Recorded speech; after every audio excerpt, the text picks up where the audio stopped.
Good morning, everybody, and it truly is a wonderful day to be alive.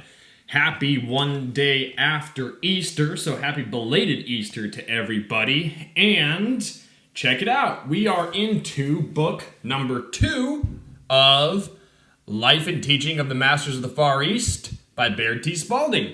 I'm super excited to get this book underway, and I will be splitting chapter 1 into 2 parts. It's about 14 pages long total, so I'll do 7, 6.5 thereabouts, find a good stopping place, do the commentary, and wrap up the video. So without further ado, let's jump into the foreword and then continue on with chapter 1, book 2.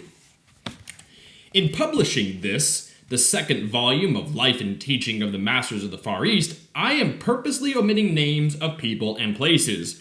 I feel that I am at liberty to withhold names and places and locations, according the reader the privilege of accepting as fact or fiction, as he deems expedient, the accounts set forth herein, remarking only that facts are at times more astonishing than fiction. At the time of taking up this work, it was definitely understood that nothing should be published officially until the work had progressed to the degree where deductions could be reached regarding the life and teaching of these people. With the above statements fixed firmly in mind, I am presenting for the reader's consideration the Life and Teaching of the Masters of the Far East, Volume 2.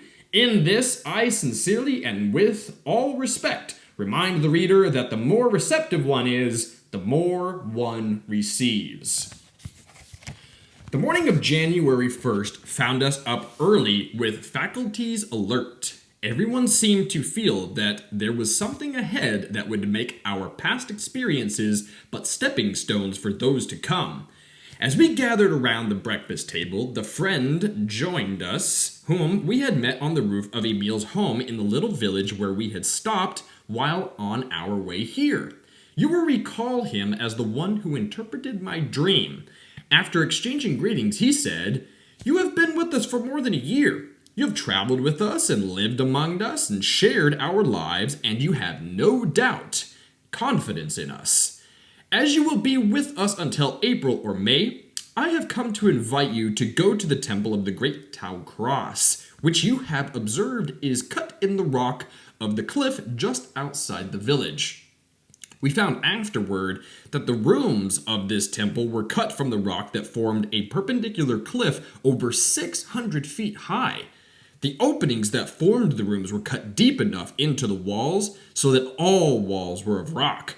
Wherever it was necessary to place windows to admit light and air, openings had been cut through the outer wall of the cliff, which faced south. The openings for the windows were about 8 feet square, and each room had 2 openings, except the first or lower room. This room had only 1 opening, which communicated with a large crevasse that was worn in the rock wall just east of the temple. When the rooms of the temple were cut from the rock, this room had no opening other than the entrance, which was from a tunnel cut from the solid rock and terminating in the crevasse mentioned. The opening for the window was put in later. Originally, the entrance to the tunnel was hidden under a great boulder, which was one of a mass that had fallen from the sides of the cliff, and lodged on a projecting shelf. And this boulder had been so arranged that it could be dropped into place from the passageway. When in place, it could not be moved from the outside. The only way of reaching this shelf was by a ladder about 50 feet long that could be raised and lowered from above. The openings that served as windows were fitted with great flat stones that fitted into grooves at the bottom so that they could be slid into place. When they were in place, there was, to one standing in the village, no appearance of an opening. We were told that this construction was resorted to for protection from the marauding bands that infested the country farther north. These bands at times came as far south as this village. The village had been destroyed a number of times, but the people had not been harmed, as they could take refuge in the temple. This temple had not been built by our friends, but had been acquired by them from the villagers, to be used as a place to keep numerous records which they prized very highly. After their acquisition of the temple, the raids ceased. The village had not been molested, and they all lived in peace. It is claimed that some of these records date back to the period of man's advent upon the earth, that these records are those of the Nakals, or Holy Brotherhood, as they were called, and that they came direct from the motherland of man. It is also claimed that these holy brothers came direct to Burma and taught the Nagas. These records seem to prove that the forefathers of these people were the authors of the Surya Siddhanta and the earlier Vedas. The Surya Siddhanta is the oldest known work on astronomy. These records place it back 25,000 years. The earlier Vedas, they place back 45,000 years. It is not claimed that these are all originals or were brought here to be preserved. It is claimed that these were copied from the same records that the Babylonian records were taken from. It is also claimed that the originals from which these were copied are the original Osirian and Atlantean records. So exciting stuff, because we're going to start talking about Osiris and Atlantis in this book. The rooms of this temple were arranged one above the other for 7 stories, and communication between the rooms was by means of a series of stone steps cut in the solid rock. The opening to gain access to the stairway was at one corner of the room and communicated directly with the stairway, which rose at an angle of 45 degrees until it reached a landing about 8 feet square, where the entrance to the room above was cut. There was about 8 feet of solid rock left between the ceiling and the room below and the floor of the room above. The ceiling of the upper room of the 7th story terminated about 12 feet below a wide jutting ledge of rocks, about 100 feet from the top of the precipice. A stairway led from this room up through an opening that communicated with the center room, so that a diagram of the whole structure would represent a huge Tau cross. The rooms above were cut so that the ledge formed a porch or balcony, and the entrances were from the ledge. The cliff was soft, coarse-grained granite. The work evidently had been done with crude hand implements, and it must have taken years to accomplish. It is claimed that not a piece of timber was used when the temple was constructed. After it was acquired by our friends, they put in timber, and the rooms were all very comfortable, especially on sunshiny days. We learned that since they had acquired the temple, the windows had never been closed, nor the entrance barred. Yet very few had ever visited there unless they had seen or knew something of the true spiritual enlightenment. Our friend continued, "This day is to you the beginning of a new year, the old having passed out, as it were, from your life, never to return, except possibly in thought, as the memories of its pleasures, its sorrows and cares, and the more engrossing thoughts of business come flooding back. Aside from that, it is forgotten, gone, to you a page torn from the yearbook of your life. We look upon it as a period of attainment and added triumph, an ongoing, a span carrying us on to a more glorious development and achievement, a time of greater promise and enlightenment, a time when we can be of greater service, when we can be younger, stronger, and more loving from each succeeding experience. Your thought is, why? Our answer is, to draw your own conclusion. Choose your own life. Our chief said, without any thought of intruding, we wish to see and know. Our friend resumed, from this time on, there are definite lessons for those who do not see and know or grasp the full meaning of the goal of life well lived. This does not mean a life of asceticism and austerity, and aloofness or sadness. This means a life of accomplishment in joy and gladness, where all sorrows, all pain are banished forever. Then, in a lighter and more whimsical mood, he said, you have expressed a desire to see and know. The desire is no sooner expressed than it is fulfilled. The thought expressed in a verse in your Bible comes to me as I look over this assembly. Where 2 or 3 are gathered together in my name, there will I be also. How often that verse has been looked upon as a mere play upon words, instead of being applied and made really true. The great error you have made with Jesus' teachings is You have consigned them to the dim and misty past, looking upon them as mythical and mystical, pointing to something that may be gained after death, instead of knowing that they can be applied in the daily lives of all, right here and now, if you only will.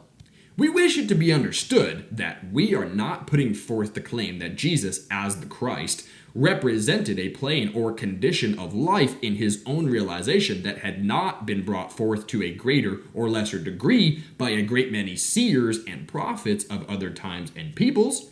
We wish to emphasize his life because that life is the one you can understand more fully. The specific reference to his own life can have but one purpose and meaning, and that was the faith-inspiring fact that his life and experience was the living demonstration of his teachings, which has biased Christian thought for centuries. Oh, I apologize. There's a line that I missed. The specific reference to his own life can have but one purpose and meaning, and that was the faith-inspiring fact that his life and experience was the living demonstration of his teachings. The speculative dogma and vicarious atonement, which has biased Christian thought for centuries, cannot be charged to the author of the Sermon on the Mount or the parable of the prodigal son. The leaders of Christian thought have diverted the followers of Jesus and his teachings from their practical application and the study of the God power.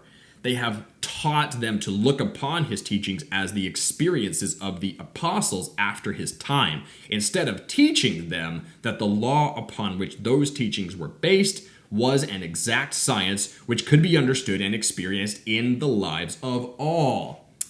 The Orientals have made the scientific phase of their religion the supreme object of their study and attainment.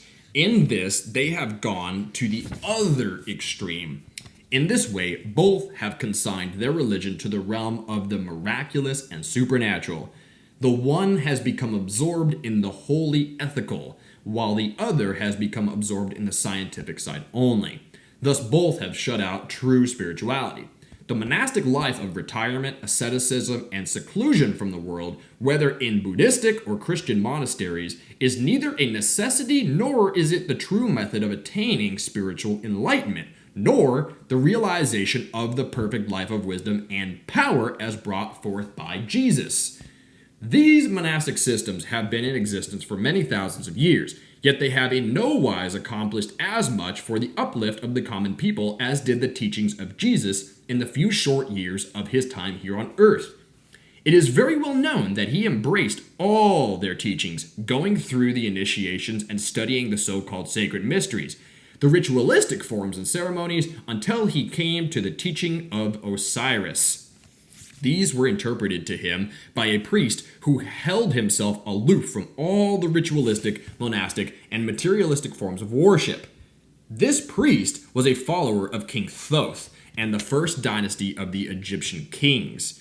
When King Thoth declared Egypt an empire, he did it under the power of a dictator and usurper of the people's rights. Centuries before, these people had built up and maintained a glorious civilization of unity and brotherhood under the guidance and direction of Osiris and his followers. These people were the pure white race and were always known as the Israelites, of whom the Hebrew race is a division.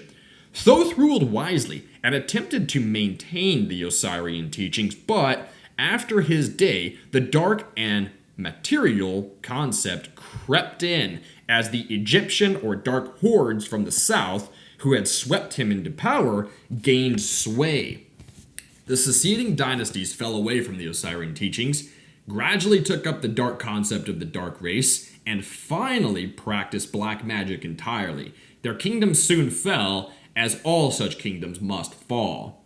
After Jesus had listened attentively to this priest and his teaching, he recognized their deep inner meaning. He also saw, through the insight which he had received from Buddhistic teachings, that there was a great similarity underlying the two. He then determined to go to India over the old caravan route maintained at that time. There he studied the Buddhistic teachings, which had been preserved with a reasonable degree of purity. He saw that, in spite of the ritualistic forms and dogmas that had been imposed by man, religion had but one source, and that was the God within, whom he designated as his Father and the Father of all. Then he threw all forms to the winds, as it were, and went directly to God, went straight to the heart of this loving attainment. He soon found that this did not take long years of weary plodding through dogmas, rituals, creeds, formulas, and initiations which the priesthood were foisting upon the people in order to hold them in ignorance and, therefore, in subjugation. He realized that there for which he was seeking was right within himself. He knew that in order to be the Christ, he must declare that he was the Christ. Then, with pure motive of life, thought, word, and deed, he must live the life he sought in order to incorporate it within his physical body. Then, after perceiving this, he had the courage to go out and declare it to all the world. It did not matter from whom or where he got his realization. It was the work that counted, not what someone else had done, but what he did that counted. The common people whose cause he sponsored, heard him gladly. He did not borrow his precepts from India, Persia, or Egypt. Their teachings were but the outer that brought him to see his own Godhead and the Christ. The representation of it, that was in everyone, not in a few, but in all. That is where I'm going to end the first half of Chapter 1, Book 2, Life and Teachings of the Masters of the Far East. Tomorrow we will pick up where they were about to endeavor into Osiris and Atlantis. And they're going to start to give us some more of the chronology of the true Christ teachings here on earth. It's a very beautiful lineage that the Christ teachings come through. And I love that in chapter 1, they dive right into Thoth, Osiris, Atlantis, and how Jesus came upon the true Christ teachings. Now, the Hermetic teachings. You may be asking why I just brought up the Hermetic teachings. Because through the process of reincarnation, Thoth, the Egyptian king, became Hermes, okay? Hermes Trismegistus, or Hermes the Thrice Great, meaning the threefold initiate, having knowledge of the micro, the macro, and the mesocosmos, as Martinez cosmology goes on to clearly outline the three divisions of knowledge which one can have upon attaining Christhood. Now, one of the more provocative statements that Martinez makes in his cosmology is that Christ, Jesus, during his time on earth, was not a thrice initiate, was only a twice initiate. So having knowledge of the micro and the macro, but he was not teaching people the mesocosmos, okay? So you have the microcosmos, which is the molecular level. So, I'll blow your mind here. Maybe you already know this, maybe not. But when Jesus said, love thy neighbor as thyself, the most profound level of realization that you can take from that teaching is that Jesus was talking about your internal organs. He was identifying each and every single energy center in your body as its own living, independent organism. Now, the beautiful thing about our internal organs and our internal energy centers is that they work together to serve the common goal. But because we have a mind that is capable of just dictating, right, to itself what goes in the mouth and what the physical body does, certain energy centers like the digestive system can get out of balance. So when Jesus Christ was saying, love thy neighbor as thyself, he was talking about all of your internal energy centers. Now, the more mundane level of understanding of that teacher is to love somebody else the way that you love yourself. And then if you extrapolate further on, you'll get to the realization that it's impossible to love anybody else unless you truly love yourself. Because if you truly love yourself, you are loving thy neighbor, which is closest to you, right? Because it is down here on this physical plane where we are able to entertain duality. So, in order to overcome duality, you first have to fully embrace it, love thy neighbor as thyself, love yourself unconditionally until you get to that singular perspective that comes upon with the Christing of oneself, the crucifixion of the finite self, and the adorning of the infinite self. And then you're able to truly love like Christ Jesus did, like the brothers, like the masters do throughout these books and throughout the cosmos. Now, one area that really does deserve some commentary is going back to the very first page when they talk about the difference in the way that the masters and those who are in the work view a year versus how we view a year in our material consciousness. So they say specifically, we look upon it as a period of attainment and added triumph, and ongoing, a span carrying us on to a more glorious development and achievement, a time of greater promise and enlightenment, a time when we can be of greater service, when we can be younger, stronger, and more loving from each succeeding experience. Woo! Can you imagine getting to a new year or even a new day? Because you can literally look at individual days as being entire years. You can meditate on this type of consciousness, and you can get to the place where you are mindful enough to experience each day as an encapsulation of a year's worth of experience, so to speak. Could you imagine getting to the end of the year and being like, oh my gosh, do you remember all the times, talking to yourself here, do you remember all the times when we were more loving than the day before, when we progressed further along the path, when we got better at following our bliss and being truly loving and being more of service and being more pure in thought and heart and mind? I am way more pure in heart and thought and mind than I am 365 days ago, 270 days ago, 60 days ago, 30 days ago. Can you imagine having that type of experience? I tell you, that is truly the experience that I know we all really want to have, right? Some people are firmly entrenched in material consciousness, and that's fine. They just want to have a wonderful year of business success, and they want to be able to reflect back on the year, and they want to be able to say, look at my bank account. It is $1 million more full than it was 365 days ago. There's nothing wrong with that. If that's your bliss, follow your bliss and exhaust it, because that is how you get to the spiritual realms of attainment, okay? You go through the material consciousness, you satisfy your yearnings and your desires, you exhaust them, you realize that ultimate fulfillment is not found in achieving those things, and then you decide to take up the work that the masters are describing here, because it is the one thing that will truly satisfy. It is the only thing that really will fill that longing, that desire, because it's unity with the infinite. Ultimately, that's what we are all seeking. We're seeking to go home because our animating principle is an infinite principle. It's an infinite animus, and it just wants reunion with the infinite. That's really all there is to this whole thing called life. You could pursue anything you want. You're a free will agent. I am, you are. We can do anything that we like. Perfectly fine, perfectly acceptable. But what I am saying unto thee, and what the masters are saying unto thee through these books, through these pages, through me, is that the real thing that will satisfy you is reunion with oneness, with source, with God.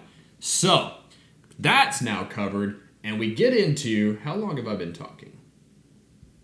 Doesn't say.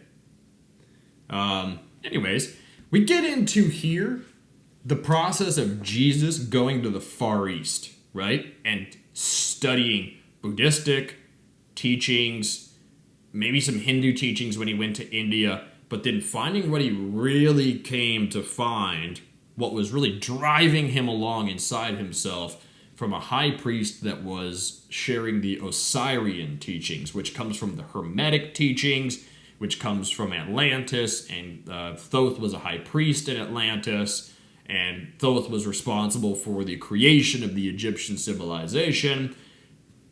then gave the Greeks philosophy and implemented the Golden Age in Greece. And then some say he was also the reincarnated being Quetzalcoatl, who gave the Mayans, it was either the Mayans or the Aztecs, profound teachings, profound technologies, helped them build out their civilization in South America, and just basically take what is otherwise uninhabitable jungle and build a thoroughly flourishing civilization in that place. So, because it would have seriously taken some pretty profound technology to build civilizations. Even to this day, we don't do it. Build civilizations where the Mayans and the Aztecs did, because it's just, look at where their cities were located. They're just in densest jungle, the highest mountaintops.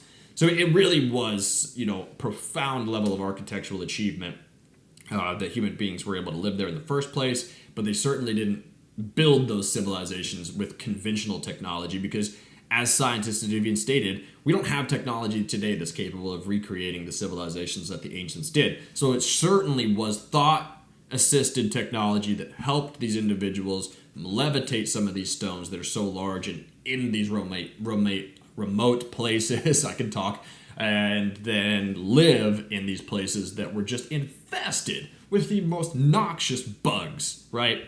At the very, very minute level. That is your biggest concern ultimately when you're out there in the jungle. Yes, there are predators, there's snakes, all that stuff, but it's the insects that are a billionfold and will ultimately get to you. So if you think that they were just primitive cultures living out there in the jungle, that's the furthest thing from the truth. They truly were advanced, and just like what they talked about in chapter 1 here with the dark religion gaining influence in Egypt and then turning it away from its more light, spiritual, holistic, peaceful teachings. The same thing happened with human sacrifice in the South American civilizations.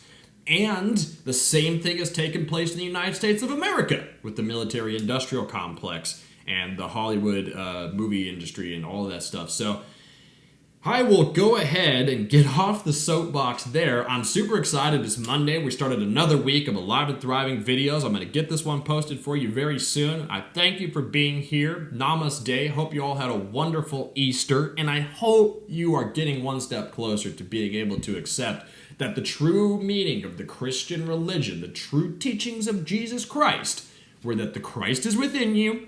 You have the ability to fan that ember into a flame and let that light shine and radiate out to the world. It does take cojones to accept that truth and to broadcast that to the world. You truly got to be there. You got to be in that fine spiritual place where you've kind of done the work. You've begun the work anyways. You're confident in your acceptance of this truth. And then you got to be courageous and you got to exclaim it. You got to make it known, okay? Even if it's just to those who are closest to you. Now, if you're like me, the ones who are closest to you won't accept it. Not at first, but don't give up on them. Don't give up on anyone, all right? Just move on. If someone's giving you grief about your spiritual awakening, your personal beliefs, your truths, move along. You will attract those on the same vibrational frequency as yourself, who resonate with you, who get it, who agree with you, all that good stuff. And when that takes place, it's a beautiful, beautiful experience, okay? You will find your tribe, so to speak, and then you will go out into the world and you will do wonderful things. I'm a perfect example. I'm doing these videos for you. I've lived an amazing life, and someday I'll share that life with you, okay? Namaste. Take care.